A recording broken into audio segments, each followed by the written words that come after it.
Mapagpalang araw po sa inyong lahat mga Kalingap.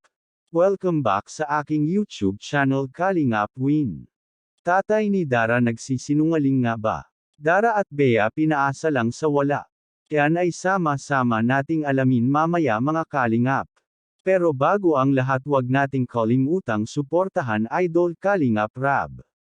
Sa wakas malapit nang mag-ribbon cutting sa bahay ni Dara. Maganda at polido na ang kanilang bagong bahay. Salamat sa mga sponsors at sa lahat ng nagmamahal kay Bea at Dara. Lalo na sa lahat ng mga magagaling na Kalingap construction team. Sa ngayon isinama si Dara sa Baguio kasama ang Kalingap Angels. Para ma-experience po niya kung ano ang na-experience ng iba. Kitang-kita sa mukha ni Dara na nag-enjoy siya sa Baguio. Pero may kapalit ito. Dahil ang kanyang ama ay nangangakong umuwi sa October para sa fiesta sa kanilang barangay pero walang nagpapakita.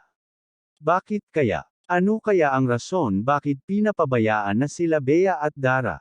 At kahit ang kanyang ate ay hindi nagpapakita sa kanila. Ang tanging lola lang nila ang laging nandyan. Pero hindi niya kasama sa bahay. Pananawagan ng karamihan na sana ay uuwi na ang kanyang tatay para may kasama sila sa bahay.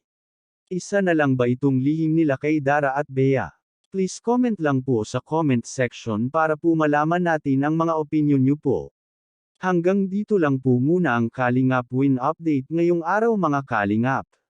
Sana'y nagustuhan nyo po ang topic natin ngayon, wag kalimutang mag-like at subscribe at i-on ang notification bell for more updates. Maraming salamat po, mabuhay tayong lahat, God bless us all.